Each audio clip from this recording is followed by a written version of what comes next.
welcome back to Movie Review Mom. And if you just discovered my channel, yay! Please subscribe, and I hope you love what you see and that you stay and come back for more. I've been posting movie reviews almost every single day because so many movies are coming out, which is awesome. My goal here at Movie Review Mom is to give you the heads up on what to expect in movies so that you can make the best decision for yourself and your family as to whether or not you want to spend your time or your money or both watching a specific movie. So today, the specific movie I'm reviewing is Redemption Day. This movie is currently in theaters and available on video on demand. And by the way, if you have always thought about Amazon Prime, but didn't really know what kind of movies were there and want to check it out, click down below and I've got a great coupon offer for you. You'll get a free 7-day trial on Amazon Prime. So you get to watch unlimited movies as well as get free shipping on stuff that you buy on Amazon. I love Amazon. Like I said, I'm trying to save you money. All right, so let me give you the scoop on this movie. It's rated R. It's an hour and 39 minutes. And sadly, the movie review mom grade I'm giving it is a D+ for disappointing. Wah, wah. It's a January movie, which is classically not very good. Let me give you an overview in a nutshell. I'll point out things I liked and didn't like, as well as offer tips for parents and themes that are worth talking about, and recommendations for movies that are similar to this one, but are probably better. All right, so in a quick nutshell, this action thriller is the directorial debut of Hicham Haji. Now, directors have to start somewhere, so he did it. Good for him. The movie looked promising, but it falls far below the bar and will be remembered as one of those disappointing January movies. Haji is from Morocco, so you'd think that he would want to show a rich tapestry of the area of the world that he lives in, revealing a complicated, layered political and religious flavor of the day's issues. But the movie is very superficial and extremely cliched. The director was successfully able to round up some great talent, but he doesn't give them a quality script to work with, and a few other things that I'll point out here in just a minute. Let me give you some quick tips for parents. The movie is rated R, mostly for profanity and violence, sometimes with blood. You see a topless guy twice, people in perilous situations, violence with guns and other means, hand-to-hand combat and brutality and torture and that kind of stuff. There's lots of French and Arabic that are spoken, sometimes with subtitles and sometimes without. So there's lots of reading that kids would have to do. And there's a scene that illustrates Muslims in prayer, which they may not be familiar with, and you need to explain what that's all about. So the themes that are addressed in the movie are the cost of American freedom, love, marriage, family, sacrifice, redemption, sort of, and I'll talk about that in just a minute, tenacity, and greed. So first, let me list all of the things that I really did like about the movie. CSI crime scene investigation fans will be thrilled to see Gary Dourdan in a leading role. He flexes his impressive muscles, bares his handsome chest a couple of times, and broods over past events, suggesting a very deep character, but the script just really doesn't give him that much to work with. His co-star is Serinda Swan, who I think is beautiful and is just a pleasure to watch. It's super sweet how fiercely their characters as husband and wife love each other, and they pronounce their feelings about each other to other people. And I love that. They don't just say they love each other, but they show it by their actions and sacrifices. And I love, for example, when the husband turns off the TV as soon as his wife calls him on his cell phone. That alone was impressive. I believe them as a couple. I thought that they had good chemistry. I could feel their love for each other. So I enjoyed that aspect of the movie quite a bit. Other talented cast members include Martin Donovan, Ernie Hudson, who was sadly underutilized in this movie because everybody loves him, and Robert Nepper, who strangely appears to be the same Southern type of bad guy character in the popular TV show Prison Break. He kind of even looks like Colonel Sanders wearing the hat and the white linen suit with a Southern drawl. It's kind of odd, but I really do like him as an actor. You get to go to Morocco and see the beautiful country. I always love traveling in movies. And there are some very nice cinematic vistas by Philip Lozano with lots of interesting aerial scenes. Some people say too many aerial scenes, but still they were interesting. I enjoyed them. There are some moments of espionage and diplomacy suggesting that this movie is trying a little bit to be a spy film, but it's really not. It's just kind of a low grade action flick. There were also plenty of things I didn't like about the movie. So, first of all, Andy Garcia is also in the cast and would lead you to believe that this is going to be a really high quality movie, but it's just not.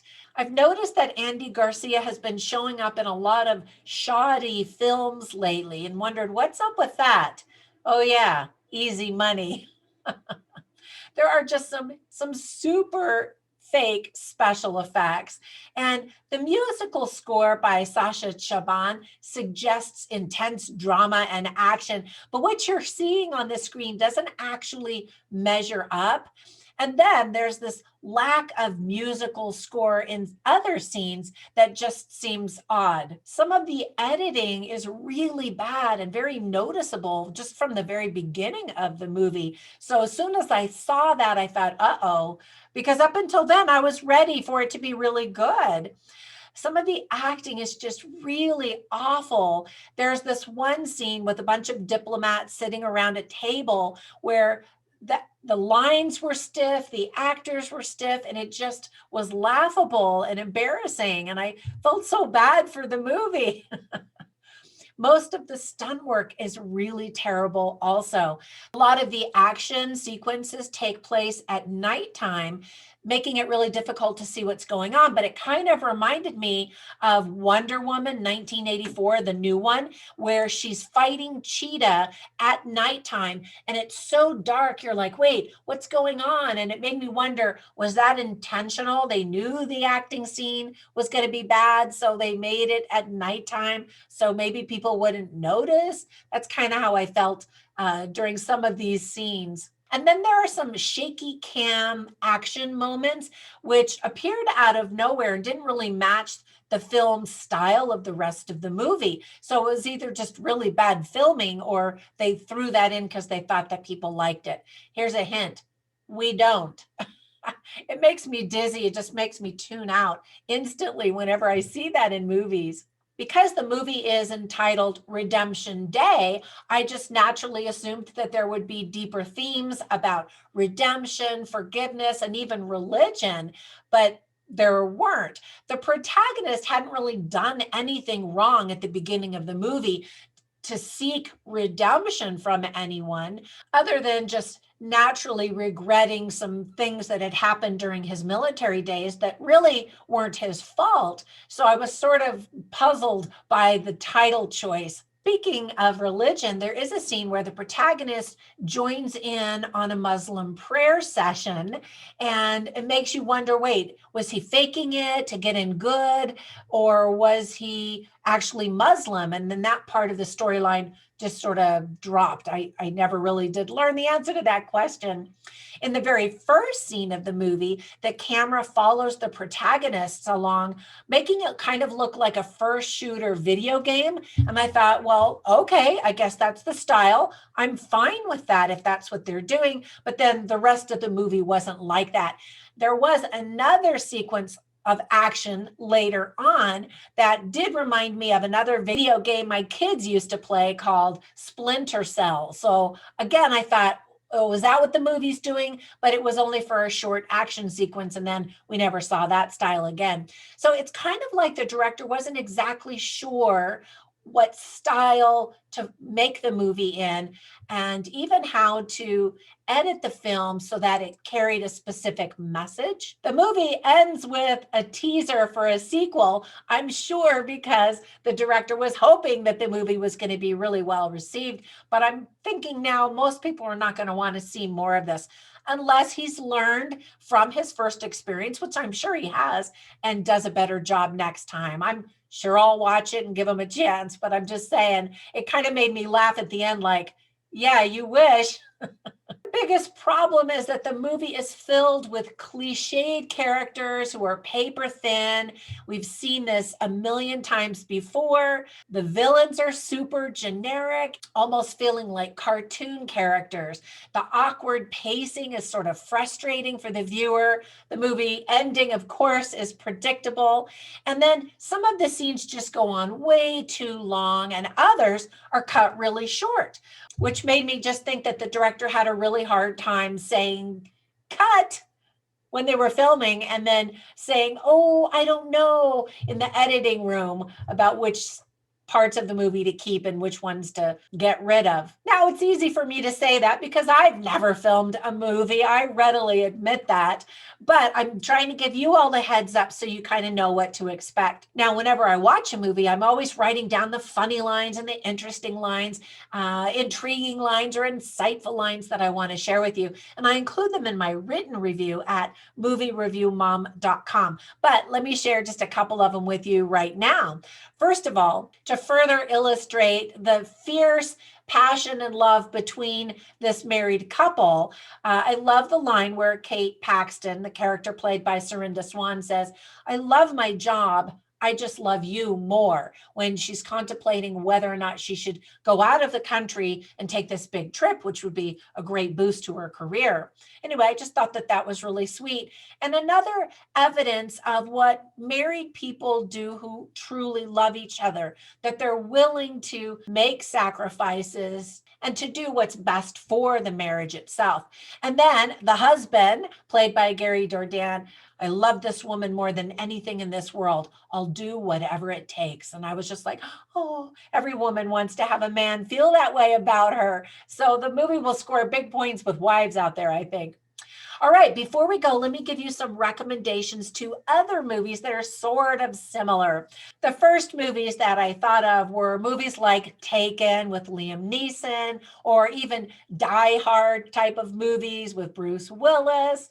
There's another Bruce Willis movie called Extraction, where there's some rescuing going on. And then another movie also called Extraction, this time featuring Chris Hemsworth. And they're all available on Netflix and Amazon. So you can check those out if you want to. All right. Thank you so much for subscribing. If you have, and if you haven't, wink, wink, nudge, nudge. I hope you do. And then thank you also for those of you who are going over to Patreon to check out all of my prizes and tiers where you can support me there. I hope if you watch this movie that you get a kick out of it, and I will catch you in the next movie review. Bye for now.